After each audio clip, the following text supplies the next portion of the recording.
Assalamualaikum warahmatullahi wabarakatuh. Selamat siang teman-teman semua. Ya, saya dari BI, barusan makan siang dengan Gubernur BI, ngomong-ngomong santai selama 1 jam lebih.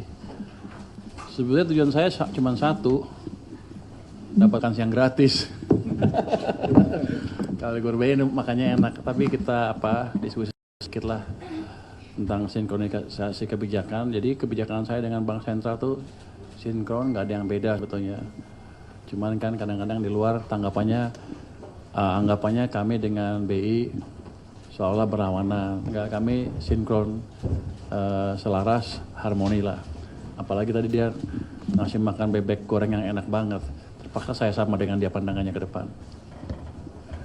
Itu aja utamanya. Itu utamanya. Ada yang langsung aja pertanyaan ya, baru deh. Pasti ada yang nanya. Ada rupiah 4% gitu ya? Iya.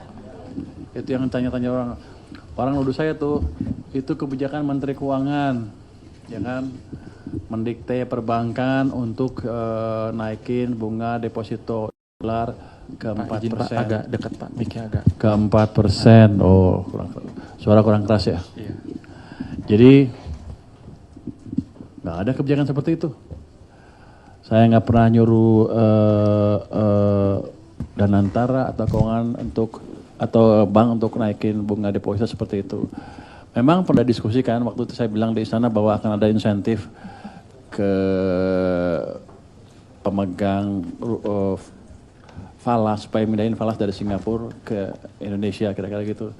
Cuman itu masih belum selesai, masih ada risiko yang mesti dihitung dan sepertinya pada waktu Presiden memerintahkan timnya untuk menghitung risiko yang mereka sebelumnya tidak hitung. Jadi itu belum selesai. Jadi Danantara juga mestinya sih Danantara akan memerintahkan perbankannya untuk melakukan praktek bisnis sesuai dengan kondisi pasar market base. Jadi nggak akan intervensi secara langsung juga. Kan saya termasuk orang yang pro market. Saya dorong bunga rendah bukan dengan maksa turunkan bunga, tapi dengan memberi uang supaya emang supply-nya bertambah sehingga market mekanisme berjalan. Jadi kita selalu mengarahkan kebijakan kita untuk menggerakkan market supaya lebih efisien, bukan mendikte. Mungkin itu. Ada pertanyaan ya? Tentang yang ini aja. Tentang yang 4% tadi nilai tukar. Nggak ada. Wah, ada lagi. Kamu ada di sini aja sekarang. Di mana-mana Pak. Kiri, pindah kanan. Tapi menurut Bapak yang dilakukan bank-bank himbara itu bagaimana Pak? Apakah kontraproduktif untuk menjaga nilai rupiah atau bagaimana? Karena kan orang di dolar akhirnya dolar jadi kritis. Kalau kita lihat, kalau kebijakan seperti itu saja, bunga dolar 4%, bunga rupiah berapa? Yang dijamin LPS kan 375 sekarang kan udah turun ke situ. Menurut Anda apa yang terjadi kalau dia bisa taruh dolar di sini dengan bunga lebih tinggi? Otomatis kan switching. Jadi itu yang mesti dihitung lagi oleh mereka nanti, oleh timnya yang diperintah oleh Pak Presiden. Saya udah memberi masukan itu, jadi mereka harus hitung itu. Dulu udah saya suruh hitung sih. Cuman saya nggak tahu kenapa keluar angka itu. Mungkin ada yang terlalu eager menjalankan ide Pak Presiden. Artinya belum dihitung dulu resikonya.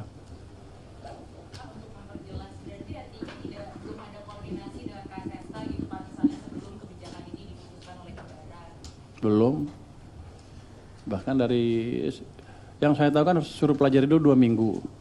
2 minggu itu akhirnya Jumat minggu depan. Ya belum balik timnya. Jadi saya tunggu aja. Jadi belum ada. Harusnya nanti kalau udah itu baru kita diskusikan dengan KSSK. Kan saya ketua KSSK. Saya belum dengar berarti belum. Saya diskusi dengan Gubernur BI juga tadi. Anda pernah dengar? Enggak juga. Jadi mungkin itu inisiatif beberapa pemimpin bank kali. Tapi kita lihat seperti apa. Mungkin mereka merasa butuh atau enggak. Tapi yang jelas enggak ada instruksi dari kami, dari BI, dari Danantara juga biasanya mereka menekankan market base. Artinya bisnis seperti business entity tanpa intervensi berlebihan dari pemilik.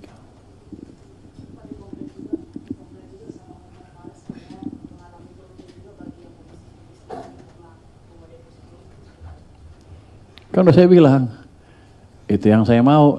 Sebagian rugi, sebagian untung. Kalau yang minjem kan untung. Bunganya pelan-pelan pasti bunga pinjaman turun. Kalau yang punya uang, ya agak rugi, depositnya turun.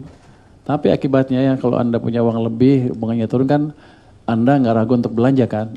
Kemarin bunganya misalnya tinggi 4, sekarang turun ke bawah itu. Wah, gue belanja nggak apa-apa deh. Gitu. Itu satu, demand akan tumbuh kan dari situ. Yang kedua yang meminjam, sama juga.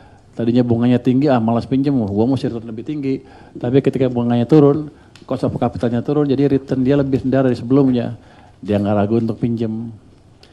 Ini yang disebut dampak dari turunnya opportunity cost of money. Kira-kira itu. Bukan saya targetnya supaya ekonomi jalan. Perkara ada yang mungkin jangka pendek dia rugi. Yang punya uang tuh ya. Tapi kalau jangka panjangan sedikit aja, ekonomi kan muter. Orang itu kan punya perusahaan pasti. Order naik, income naik, ini naik. Jangka panjang sedikit, mereka pasti untung termasuk Hotman Paris. Nanti dia akan banyak order ke dia karena uang banyak, bisnis banyak, lebih banyak orderan dan berani bayar lebih tinggi lagi. Jadi Pak Hotman agak sabar aja dikit. Apalagi?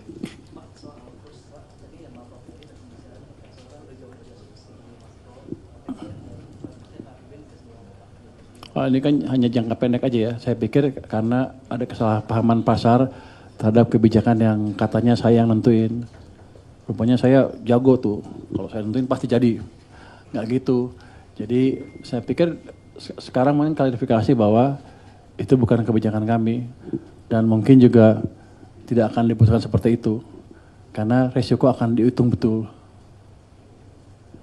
Jadi dengan Pak Ferry yang ngomong ya, Pak Ferry jalan kebijakan biasa seperti sesuai dengan wewenangnya, saya menjalankan kebijakan sesuai dengan wewenangnya. Ya, efek APBN, ya kalau sehari nggak ada. Tapi saya yakin akan balik ke level fundamentalnya. Apalagi nanti kalau kebijakan bunga tadi yang rendah, yang tadi uang saya masukin ke sistem tadi, mendorong sistem perekonomian. Jadi ini asing pasti masuk, bukan di capital market aja, bahkan di short term pasti pelan-pelan di FDI. Jadi gini, rahasia modal asing masuk ke sini bukan bunga yang tinggi, tapi prospek ekonomi seperti apa ke depan. Karena jangan Anda harap mereka mau masuk ke sini membangun ekonomi kita, nggak ada tuh. Mereka mau ke sini, mau menikmati kue pertumbuhan ekonomi yang ada di sini. Mereka semua profit oriented. Jadi kalau mereka lihat prospek ekonominya bagus, kebijakan kita pas, yang saya yakin akan kelihatan dampaknya dalam sebulan 2 bulan dengan lebih signifikan, harusnya mereka akan lebih masuk ke sini. Tapi kan capital market kan lebih pintar, lebih cepat lihat ke depan. Begitu mereka ngelihat kebijakan kita, dia akan lihat, oh ini betul, dia akan invest duluan, dia nggak mau terlambat.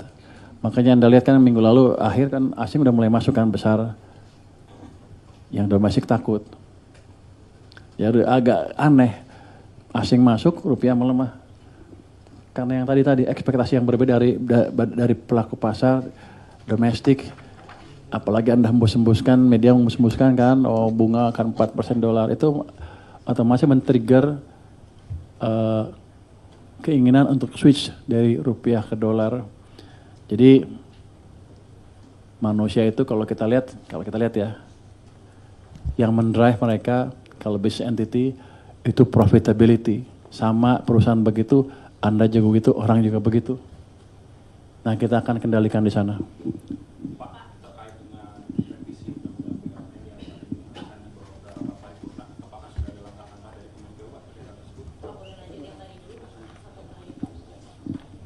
Silakan. Lanjutkan ya Pak, biar nggak kepotong yang soal 4% ini Pak. Artinya kalau memang ternyata kebijakan ini setelah dievaluasi malah justru menimbulkan lebih banyak resiko misalnya shifting, apakah akan ada evaluasi dari KSSK untuk kebijakan ini mungkin dievaluasi lagi atau seperti apa?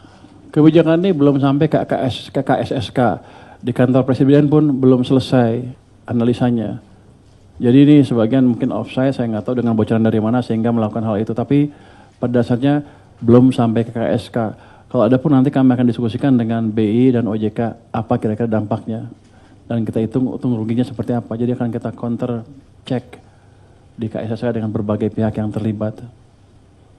Jadi saya kelihatannya gayanya selonongan kan, sembarangan kan. Enggak, kita hitung dengan benar. Jadi kobonya, pestonya banyak.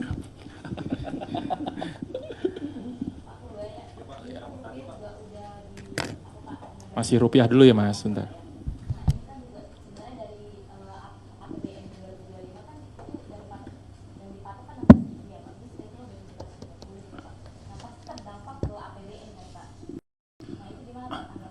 Kalau sepanjang tahun depan seperti itu ya berdampak. Tapi saya yakin ketika mereka tahu bahwa kebijakan yang kita jalankan betul-betul bisa membalik arah pertumbuhan ekonomi, itu rupiah akan berbalik dengan cepat. Apalagi dengan presentasi pers, dengan konferensi pers yang sekarang yang menyatakan bahwa ada kebijakan dari Kementerian Keuangan yang 4%, saya pikir akan berkurang dengan cepat untuk tekanan ke rupiah. Di samping itu BI juga sesuai dengan menangnya menjaga nilai tukar dengan agresif, dengan sungguh-sungguh, dengan apa? Sesuai dengan peran mereka. Saya pikir nggak lama akan balik lagi. Pak, nanti bakal ada intervensi dari pemerintah kayak kebijakan kalau misalkan bank tetap nahan di 5% dan rupiah tetap melemah gitu, bakal ada intervensi? Nggak ada intervensi. Itu suka-suka mereka. Tapi kalau mereka masih naruh angka seperti itu di koran tanpa alasan yang jelas, belum tentu dilaksanakan apa enggak, itu kan hanya menimbulkan sentimen negatif. Saya akan minta atau himbau mereka untuk mengkoreksi itu. Intervensi Anda maksudnya apa? Turunin lu? Enggak. Ya enggak. Cuman kalau nggak hati-hati awas aja. Enggak, mereka harus lebih hati-hati. Pak, kalau menurut Pak, kira-kira akan bertahan sampai kapan Pak rupiah tinggi Pak? Rupiah lemah. Mungkin pertengahan minggu depan juga udah balik. Ini kan kita baru konferensi pers sekarang. Anda baru kebaca koran nanti sore, market udah tutup kan. Senin baru mulai ini, Selasa, Rabu mesti udah balik ke level yang ini. Hitungan saya yang jelas gini, fondasi ekonomi kita akan membaik terus ke depan. Kita menjalankan kebijakan untuk mendorong ekonomi, enggak main-main. Bank sentral juga sinkron dengan kami, tujuannya sama. Menjaga stabilitas ekonomi dan menciptakan pertumbuhan yang lebih cepat. Supaya kita semua kaya bareng-bareng lah gitu. Amin. Nggak tahu, Anda mancing saya. Kan bank sentral yang ngantain rupiah. Kalau sebagai ekonom saya tahu, tapi sebagai Menteri Keuangan saya nggak boleh ngomong katanya. Tapi jauh lebih kuat dibanding sekarang. Kalau Anda pemain forward looking, kira-kira tahu signal apa yang mesti diambil. Posisi apa yang mesti diambil. Ini sinyal kuat sekali kan dari saya. Dan saya kalau jalanin nggak main-main kan. Iya Pak, silakan. Jadi sell. Anda pegang rupiah apa dolar sekarang? Sell dolar lah kira-kira. Di ujung sana Pak. Mau nanya Pak soal ini Pak Agito yang terpilih jadi DKLPS. Kan ada yang mempertanyakan Pak, karena dari awal nggak ikut proses seleksi. Bisa jelasin nggak Pak dari pansel tuh prosedur seleksi administrasinya tuh kayak gimana sih? Secara aturan apakah nggak ada yang salah dengan proses seleksi 3 hari? Terus yang kedua Pak soal postur APBN 2026 itu kan ada kenaikan 5,9 triliun pendapatan ya Pak. Optimalisasinya kan dari PNBP dan bea cukai. Pabean dan cukai ini apa Pak sumbernya yang akan dinaikkan tahun depan? Terima kasih. Wah, Anda tanya banyak banget. Satu-satu ya. Yang satu tadi apa? Soal Pak Agito ya? Pak Agito Pak. Jadi kita pastikan prosedur pansel sesuai dengan undang-undang yang ada. Jadi nggak ada yang melanggar satupun.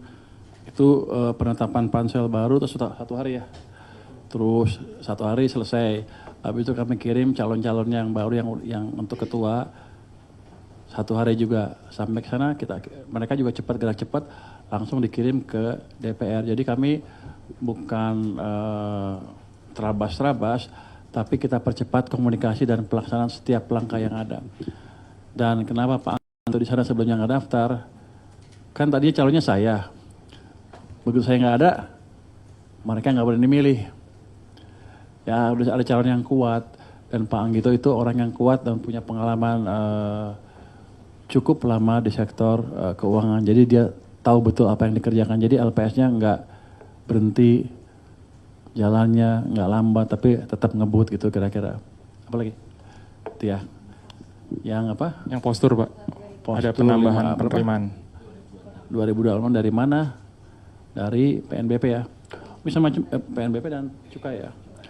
Cukai pada dasarnya nanti akan kita tegakkan penegakan hukum di cukai, di pajak juga nanti.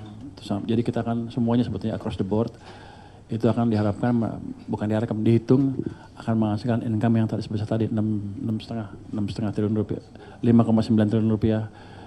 Jadi untuk bea cukai misalnya, itu kan ada jalur hijau kan, jalurnya biasanya nggak diperiksa, sekarang kita randomize sehari berapa biji, 10 atau lebih, dites secara random, jadi nggak bisa main-main lagi. Terus untuk rokok-rokok gelap, kita mulai tangkepin seperti apa. Jadi saya harapkan sih ke depan yang gelap-gelap itu hilang, dan nanti pendapatan cukainya akan lebih tinggi. Kita udah melakukan beberapa langkah dalam 2 minggu terakhir, mungkin Pak Nirwala untuk bisa menjelaskan ke teman-teman langkah apa aja yang sudah dilakukan oleh Bea Cukai dalam 2 minggu terakhir. Silakan. Izin Bapak Menteri. Jadi dalam 2 minggu terakhir sesuai perintah Pak Menteri kita dalam 1 minggu terakhir ini sudah melakukan 4 kali penindakan dengan membeli rokok-rokok yang dijual di marketplace. Dan memang itu sulit memang, karena nggak mungkin dijual dalam bentuk rokok. Ditawarkannya itu mesti dalam bentuk lain, seperti kaos, tapi mereknya merek rokok. Kemudian mouse untuk game, kemudian keyboard, bahkan sandal ataupun pakaian dalam. Tapi sebetulnya yang dijual rokok kalau diklik. Dan kemarin kita bisa men-trace, kita mencoba beli dan mengikuti, kemudian kita dapat juga gudangnya, bahkan kita bisa mengembangkan dan menangkap sekitar 650 slop, ya. Dan untuk penindakan-penindakan yang kecil ini dalam rangka restoratif justice kita menerapkan dan mereka kena. Karena prinsip restoratif justice di sini adalah untuk menegakkan hukum secara lebih efisien. Jadi nggak mungkin kita menangkap 4-5 slop itu disidik, tapi dengan menggunakan ultimum remedium. Itu didenda, kalau dalam penelitian didenda, masih dalam tahap penelitian itu didenda sampai dengan 3 kali cukai yang harus dibayar. Dan kalau sudah dalam tahap penyidikan itu sampai 4 kali, dan barang buktinya akan disita untuk negara.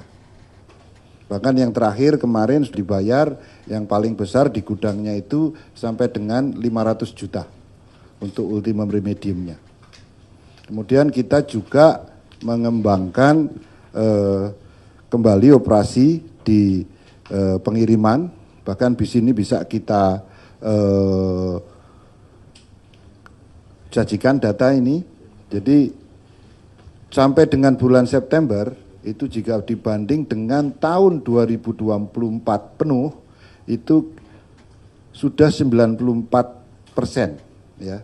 Jadi September aja sudah 94%. Kalau di tahun 2024 itu telah dilakukan selama setahun penuh itu 20.282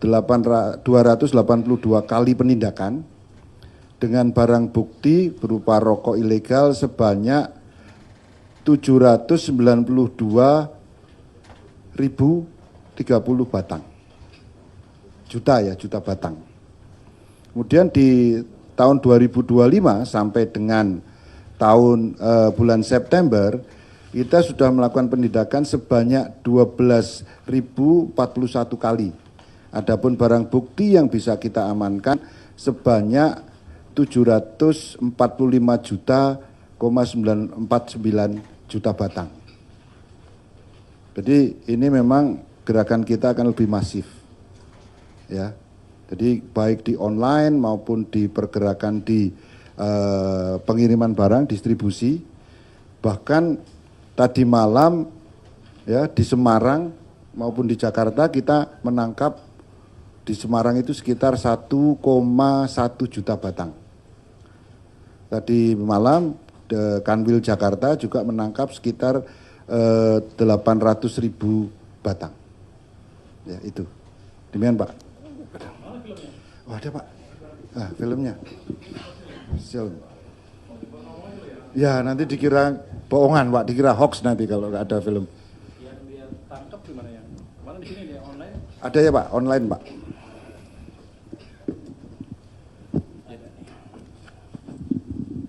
Ini Pak yang kita tangkap di Semarang Pak.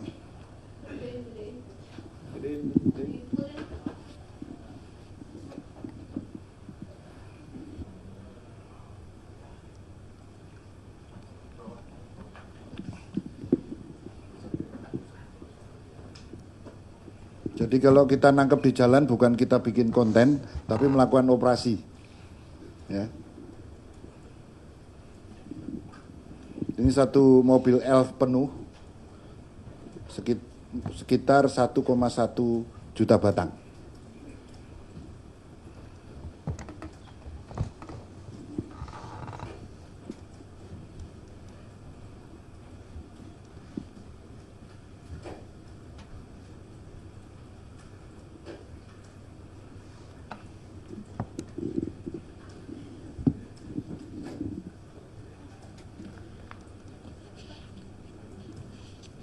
Dari penindakan itu penerimaan negara yang berhasil diselamatkan berapa? Sebentar, ada datanya ya.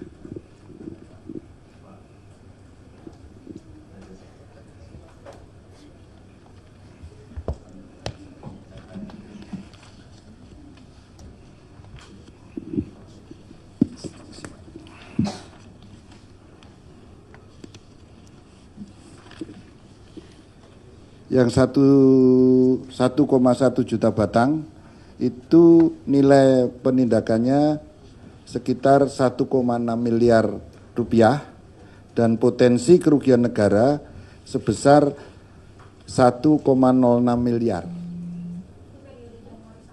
Enggak, ini yang nangkep satu kali aja di Semarang kemarin. Ya satu mobil ini aja.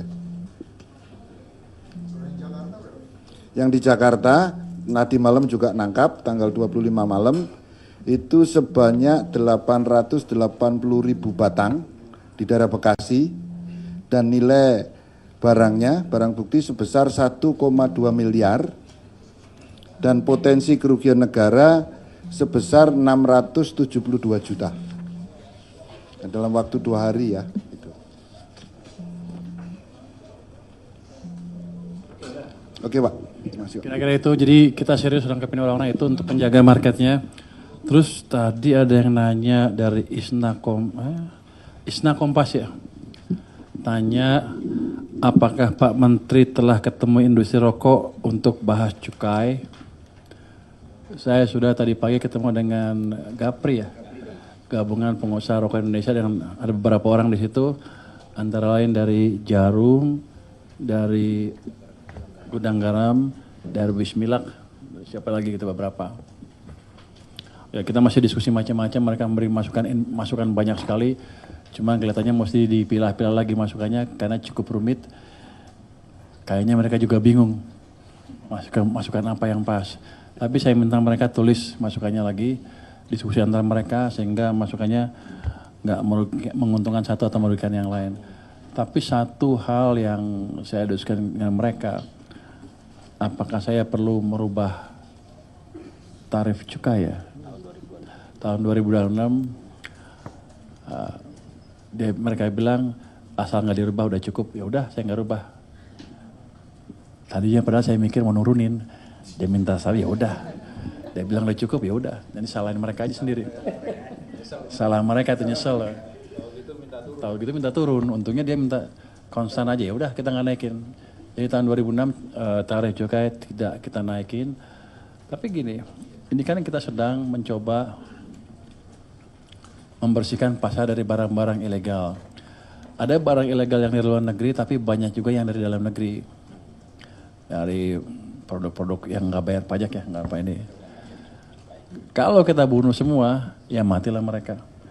Jadi tujuan saya menjaga, menciptakan lapangan kerja juga menjadi tidak terpenuhi juga. Jadi nanti kita akan buat suatu program khusus. Mungkin Pak ini pernah buat kawasan industri hasil tembakau. Di sana nanti di satu tempat akan ada mesin, gudang, pabrik, dan bea cukai di sana. Konsepnya adalah sentralisasi plus one stop service. Ini sudah jalan di Kudus, Jawa Tengah, dan di Parepare di Sulawesi Selatan. Jadi kita akan jalankan lagi di kota-kota yang lain. Tujuannya tadi menarik orang-orang pembuat rokok yang ilegal masuk ke kawasan yang khusus dan mereka bisa bayar pajak sesuai dengan kewajibannya ya. Jadi mereka bisa masuk ke sistem. Jadi kita nggak hanya membela perusahaan-perusahaan yang besar saja, tapi yang kecil juga bisa masuk ke sistem dan tentunya harus bayar cukai kan. Kita atur supaya mereka nanti bisa berkompetisi cukup dengan perusahaan-perusahaan besar. Tadi minta ada perusahaan-perusahaan besar minta supaya mereka masuk ke market perusahaan kecil tadi, dibolehkan membuat rokok baru dengan harga yang sebanding katanya. Ya bagus untuk dia. Tapi itu kan matiin yang lain. Saya akan pertimbangkan masukan seperti itu. Tapi yang kita atur adalah supaya yang kecil bisa hidup, yang besar juga bisnisnya nggak keganggu secara tidak fair gitu. Itu ya. Ini perkembangan, ini nggak jalan semua nih. Kalau tanya teman-teman di sini, udah ada tuh kawasan industri hasil tembakau di berapa? 2024, 5 tempat. Kok masih nggak jalan? Berarti nggak jalan, masih nggak bagus jalannya. Kalau laporan keras bagus-bagus terus, gimana sih lo? Nih Pak, udah ada 5. Kalau udah 5 paling nggak ada masalah dong saya. Ternyata masih ada kan, berarti belum jalan. Nanti kita galakin lagi ya, kita betulin ya. Saya betulin loh. Ya. Jadi yang jelas penindakan terhadap rokok gelap akan amat signifikan ke depan. Jadi mereka jangan main-main, tapi gini, kita kasih ruang mereka untuk hidup juga dengan menggalakkan kawasan industri hasil tembakau atau langkah-langkah lain yang diperlukan sehingga lapangan kerjanya masih tercipta dan yang kecil juga UMKM masih bisa masuk ke sistem tapi dengan fair dan membayar pajak. Tapi saya dengar kecil-kecil tuh puluhan miliar, ratusan miliar ya. Jadi nggak kecil-kecil amat rupanya mereka. Jadi pabrik rokok kecil tuh nggak kecil-kecil amat rupanya.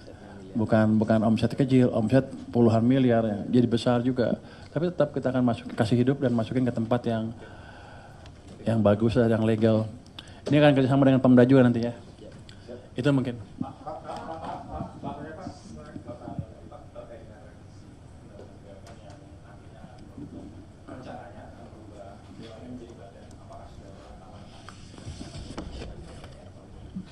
Itu kan yang DPR kan, cuman Anda pertanyaan bukan itu kan pasti. Apakah yang punya keuangan ditarik ke sana gitu kan? Nah, Anda nanya malu-malu dia. Ini ada udang di balik rempe ya dia bertanya. Itu kalau undang-undang mereka yang nentuin DPR dan BUMN kali ya. Tapi yang jelas sampai sekarang untuk BLU ya. SNV. Apa tuh?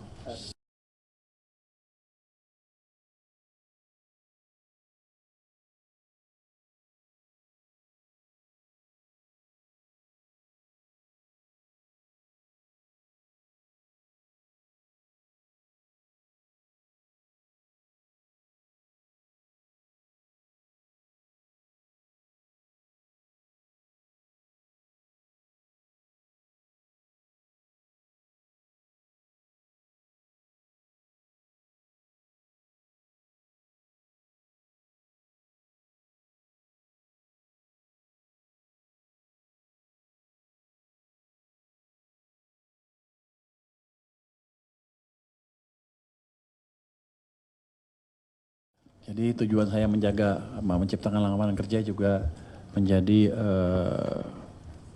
tidak terpenuhi juga. Jadi nanti kita akan buat suatu program khusus. Mungkin Pak ini pernah buat kawasan industri hasil tembakau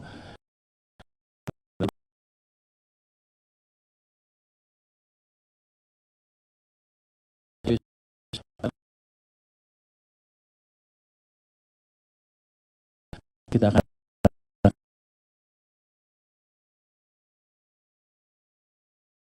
legal, maka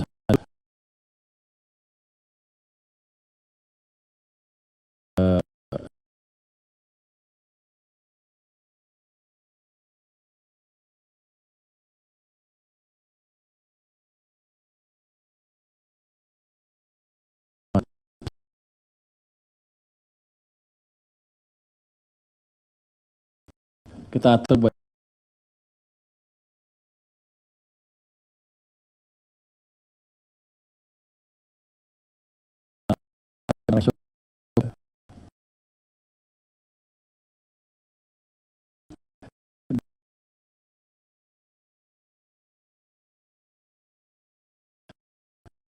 dia. Saya ingat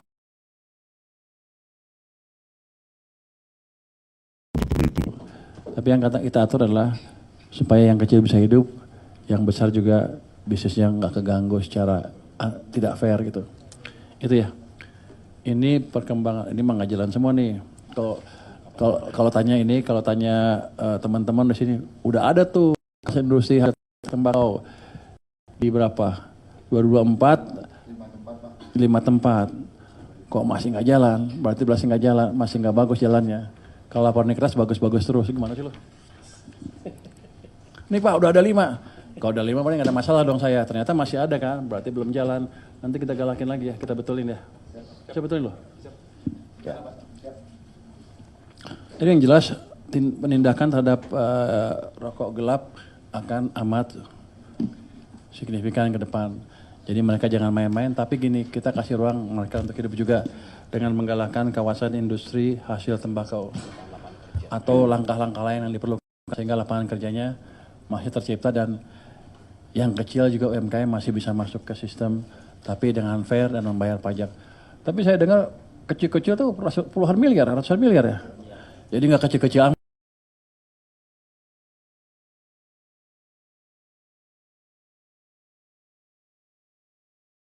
Puluhan miliar ya, jadi besar juga. Tapi tetap kita akan kasih hidup dan masukin ke tempat yang bagus dan yang legal. Ini akan kerjasama dengan Pemda juga nanti ya. Itu mungkin.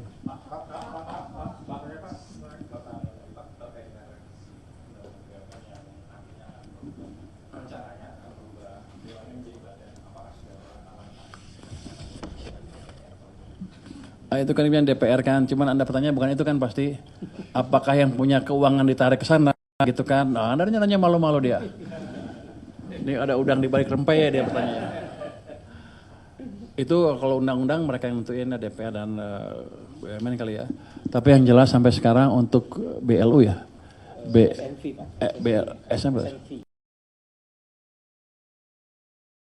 Special Mission Vehicle yang punya LPS seperti apa? SMI, IIA, SMF, semuanya termasuk lagi. Yang gede apa sih? Sama PII, Pak. PII dan lain-lain itu dan 6 kalau nggak salah ya. Iya, Pak. Itu akan tetap berada di bawah keuangan. Karena itu juga merupakan instrumen fiskal yang bisa masuk ke pasar kalau kita perlukan. Jadi kita harus jaga-jaga itu terus ya.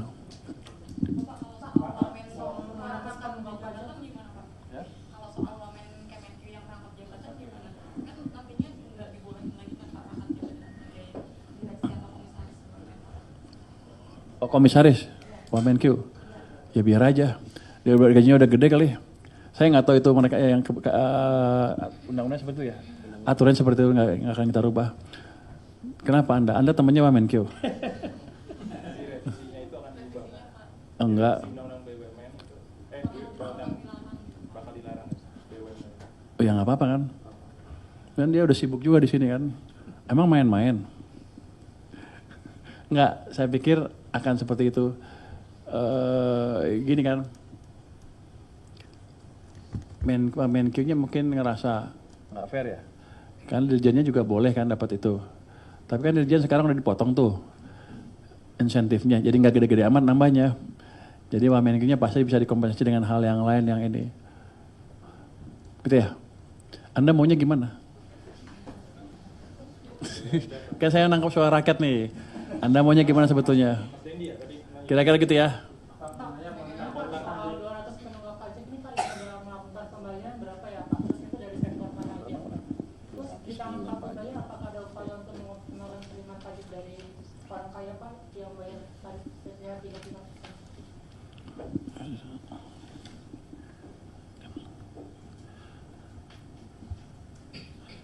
Jadi mayoritas yang terbesar dari 200 itu adalah perusahaan ya, bukan perseorangannya. Alasannya karena sederhana, yaitu skala kewajiban pajak yang besar besar umumnya belum muncul dari aktivitas korporasi. Untuk kategori perseorangan jumlahnya ada, tapi porsinya relatif kecil. Dari 201 penunggang pajak yang besar, sejak tadinya 200 ada 201. Mungkin satunya dia nih, gue nggak pajak loh. Hingga September terdapat 84 wajib pajak yang telah melakukan pembayaran atau angsuran dengan total nilai 5,1 triliun. Ini akan kita kejar terus sampai akhir tahun udah clear lah. Yang jelas mereka nggak bisa lari lagi sekarang. Itu. Balik lagi tadi ke Badan Penerimaan Negara, Pak. Penerimaan sudah ada diskusi dengan Pak Presiden belum, Pak? Nanti arahnya bagaimana? Penerimaan negara apa? Mengenai pembentukan Badan Penerimaan Negara, apakah sudah ada diskusi arahnya? Sampai sekarang saya belum diajak diskusi dan saya nggak tahu seperti apa. Tapi kan kalau sekarang Pak Anggito pergi kan, mungkin wamen baru nggak ada kali ya. Saya nggak tahu. Saya akan usulin saya aja yang megang dua-duanya, pajak sama bea cukai, biar kita bisa beresin langsung cepat gitu. Baru mau ngusulin ya. Pak, tadi kan Penerimaan baru bahas bea cukai PNBP, belum di-highlight pakai untuk tahun depan gimana ada Dari KL. Ada targetnya? Tambahannya kemarin naik yang itu apa 5,9 itu dari situ Pak, dari PNBP juga, Dari mana? dari kepolisian, dari Oh, ya. Ya, pada dasarnya akan kita dorong mereka untuk mengoptimalkan semua PNBP yang bisa mereka peroleh gitu. Ini susah karena kementerian lembaga yang ngerjain kementerian lembaga kan. Tapi yang jelas kita akan monitor dan kita peringatkan kalau terlalu rendah. Kalau transfer dari Danantara kira-kira udah ada proyeksi belum Pak, kapan bisa mulai terjadi? Kayak Danantara kan sebenarnya harus transfer ke negara kalau misalkan dana minimum mereka sudah terpenuhi gitu kan. Kayak ada proyeksi nggak? itu cuma 1% dari itu ke negara angkat tek Pak, nggak ada. Itu relatif insignifikan, cuma 1% dari dividen. Jadi kita anggap kita nggak bergantung ke transfer dari Danantara ya. Itu undang-undang Pak. Sesuai dengan undang-undang, jadi nggak besar-besar amat. Mungkin dalam waktu dekat jangan ditargetkan mereka ngirim apa ke negara dulu. Kita targetkan aja biar mereka hidup dulu biar bisa investasi besar dan bisa tumbuh itu. Nanti kalau udah mulai berfungsi dengan baik, tumbuh dengan baik, baru kita incar tuh yang 1%. Untuk sekarang sih kami tidak targetkan, di tahun depan juga nggak ada tuh di anggaran kami. Udah yang belum? Yang lain Sana belakang tuh. belakang dulu.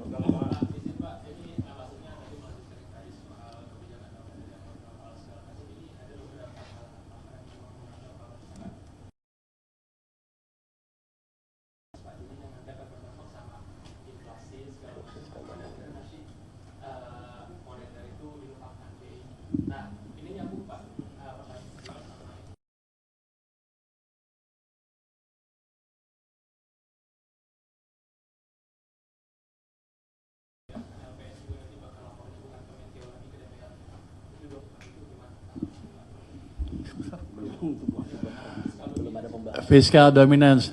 Jadi gini, tadi saya baru makan siang nang Gumur BI. Kita begini kompak pokoknya.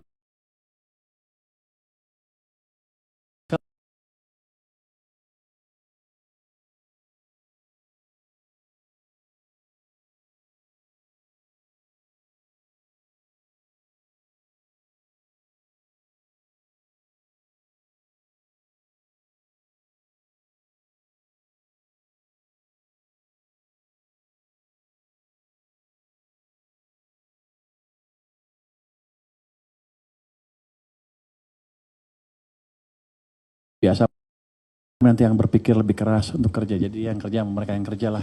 Gue bagian makan. Gimana supaya kebijakan lebih sinkron dan dampaknya lebih optimal ke perekonomian. Dan ini serius. Kami betul-betul satu sinergi lah. Pak Ferry itu sama saya udah lama, temannya udah 20 tahun lebih lah kenal baik. Dia researcher, saya researcher juga dulu. Kalau diskusi kadang-kadang di WC tuh. Ya gitulah. Kadang-kadang gitu, jadi gitu ya. Bingung kan lo? Sambil diskusi ya, kalau habis rapat, habis di simposium di sana ngobrol gimana disitulah. Kadang-kadang lebih seminar gitu. Jadi kami dengan Bank Sentral dekat dan kebijakannya akan amat sinkron ke depan. Kita akan menjalankan kebijakan kita masing-masing secara optimal dalam ruang wewenang yang kita punya masing-masing. Terus yang kedua apa? P2SK. Apa? Nggak ke keuangan lagi? Tanggung ya.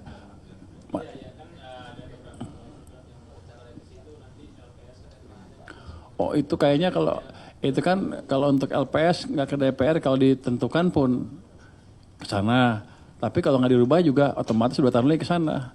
Untuk keuangan seperti apa dampaknya? Bagus. Kerja kita lebih sedikit. Sama independensi BI kan di draft revisi UU tersebut kan ada riskan, jadi akan hilang independensinya. Jadi apakah nyata dari sana kalau BI sama pemerintah kalau koordinasi dia Jadi bukan gitu. Yang penting adalah gini, Bank Sentral akan fokus pada kegiatan sesuai dengan wewenangnya. Kami juga akan sesuai dengan wewenangnya, wewenang kami sesuai dengan undang-undang. Kira-kira itu.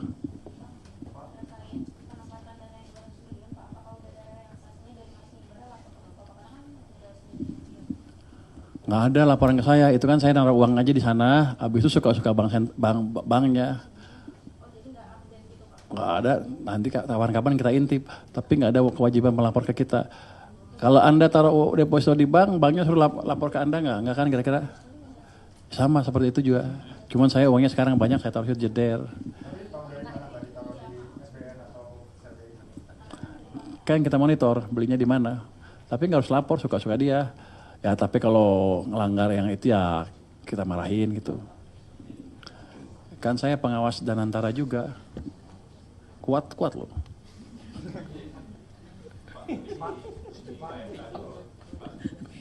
Gue gak boleh ketawa ya.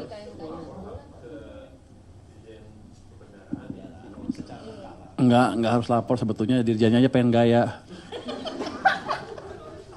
Dia pengen gaya, ini, tapi basically saya suruh diamin aja. Suka sama mereka. Tapi kita lihat dari waktu ke waktu seperti apa pelaksanaannya. Ini betul-betul market base. Saya nggak mau intervensi, makanya saya taruh itu udah saya diamin. Biar mereka mikir sendiri. Kan saya udah bilang, jangan saya yang mikir. Tapi ini kan insan business entity kan, insan apa, profit oriented, insan apa, profit oriented agent kalau bahasa Inggrisnya itu. Orang yang mencari keuntungan. Kalau kita dikasih seperti itu, dia pasti akan cari keuntungan, otomatis. Jadi kita sekarang sebetulnya trigger kemampuan mereka untuk berpikir mencari keuntungan. Sesuai dengan trending yang mereka punya selama ini. Kan kalau bank disuruh cari keuntungan kan. Kalau saya Menteri Keuangan bukan. Saya social optimizer. Menciptakan kesejahteraan untuk semuanya. Bukan untuk saya sendiri. Gitu kira-kira. Kalau business entity, profit oriented. Profit maximizer. Memaksimalkan keuntungan mereka. Itu yang saya suruh saya paksa untuk bekerja kira-kira. Pertumbuhan kreditnya kelihatan berapa lama? Kalau pengalaman masa lalu sih sebulan udah kelihatan. Cuman kan belum keluar datanya, baru 2 minggu. Nanti kalau udah sebulan pasti kelihatan. Tapi ya saya pikir sistem udah merasakan itu harusnya. Udah mulai gairahnya mulai kelihatan harusnya sih. Bunganya ya bunga udah turun kan. Buktinya tuh Hotman udah marah-marah. Siapa lagi yang marah? Ya udah bukan marah-marah, protes lah. Walaupun dia bilang saya mendukung. Dia udah belanja banyak, ya bagus. Belanja lagi lebih banyak.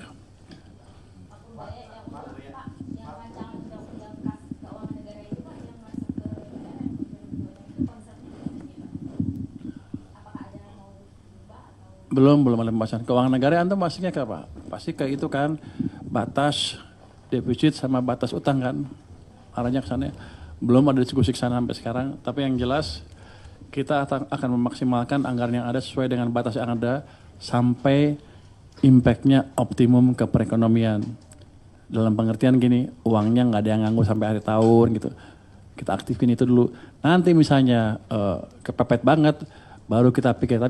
Tapi gini, kalau ekonominya tumbuh cepat kan pajak juga kencang juga. Pasti turun juga nanti rasio itu ke PDB-nya. Kalau kita lihat zaman dulu ya, zamannya SBY di mana private sector jalan kan, itu rasio tax per GDP-nya sekitar 0,5% lebih tinggi dibanding pada saat Pak Jokowi.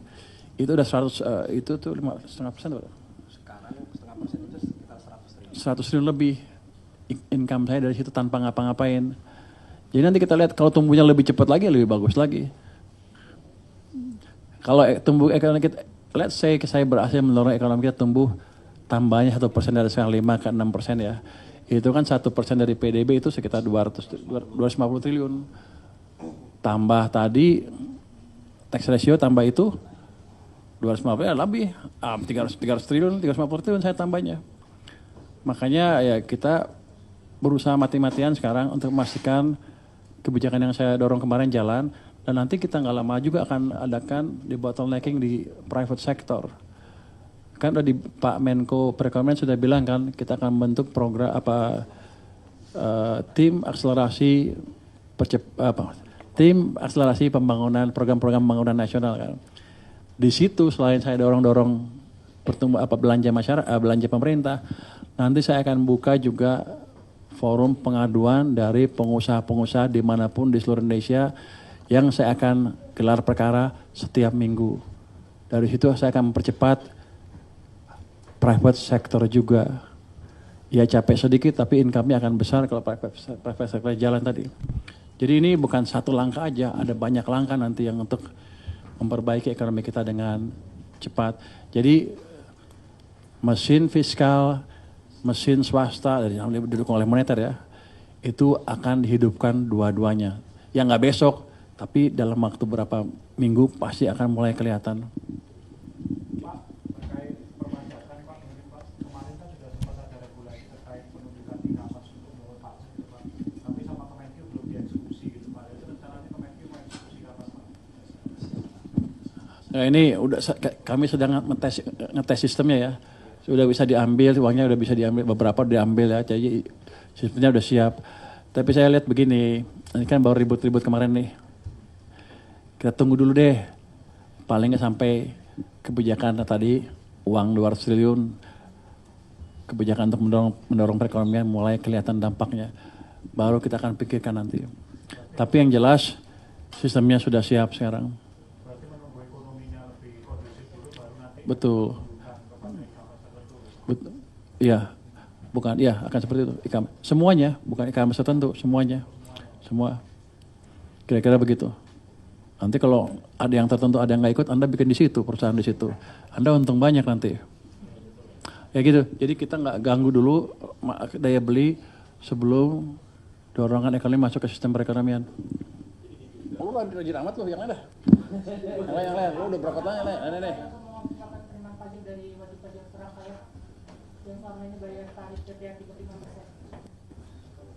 Itu belum kita diskusikan.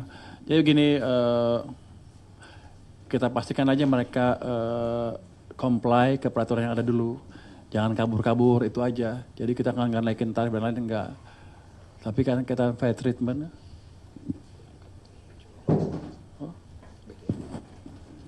Oh udah siap ya, bentar lagi. Wah sebentar lagi. Oh jauh ya. Jadi kita pastikan mereka bayar sesuai dengan peraturan dan habis itu nggak akan diganggu oleh aparat pajak lagi. Nanti juga saya akan buka tuh pengaduan ke Menteri Keuangan langsung. Nanti ke saya langsung, tapi bukan gue yang baca ya, capek. Nanti ada tim saya yang monitor itu sehingga kalau ada yang nakal-nakal bisa saya tangani langsung. Terakhir ya, satu lagi terakhir ya. Saya mesti berangkat katanya rupanya. Ini nih.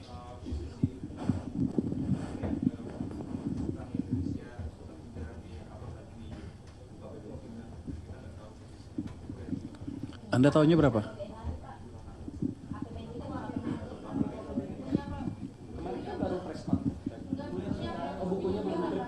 Oke, bukunya nanti diupload lagi. Lu takut diprotes lu?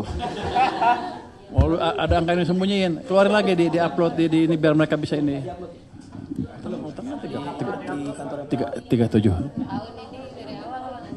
Rasio utang ke PDB 39%. Di websitenya Pak Min. Enggak. 3% PDB. Nanti kita upload lagi deh, biar clear. Biar Anda bisa marah-marahin saya kalau utangnya kegedean. Nanti saya marahin dia. Tapi enggak, itu memang perlu diketahui publik supaya kita lebih transparan. Cuman gini, kemarin ada yang tanyakan waktu di DPR, akan utang lagi apa enggak.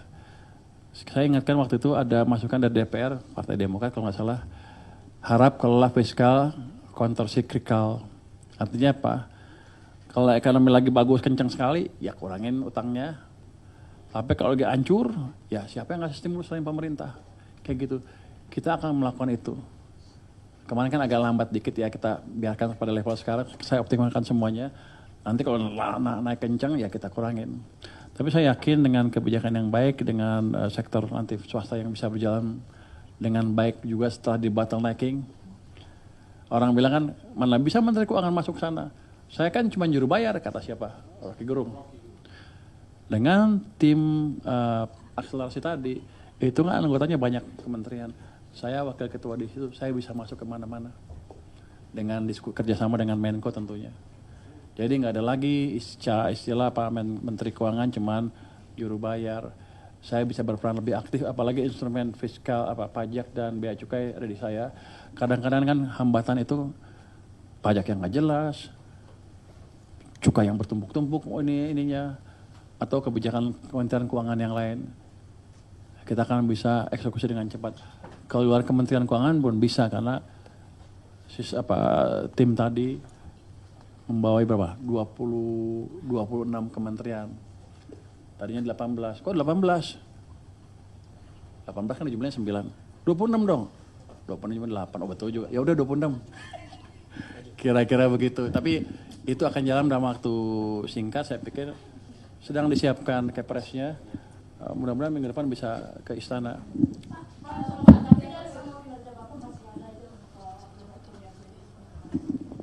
Kritik apa katanya?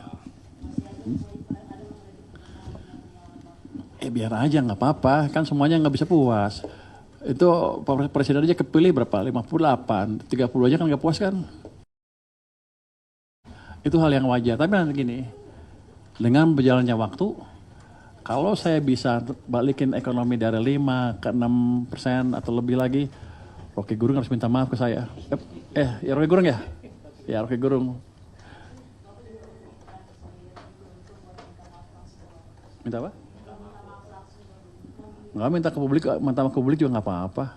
Itu kan itu semacam kontrol juga buat saya. Artinya gini, jangan terlena juga lu tidur melulu. Mentang-mentang di Kementerian Keuangan anak buahnya banyak, gaji naikin sama dia.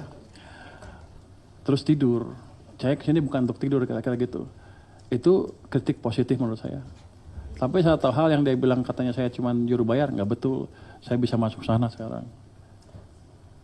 Nah itu mesti dia koreksi nanti. Oke, kalau ada, makasih semuanya ya. Saya mesti pergi ke BGN ya. Makasih ya.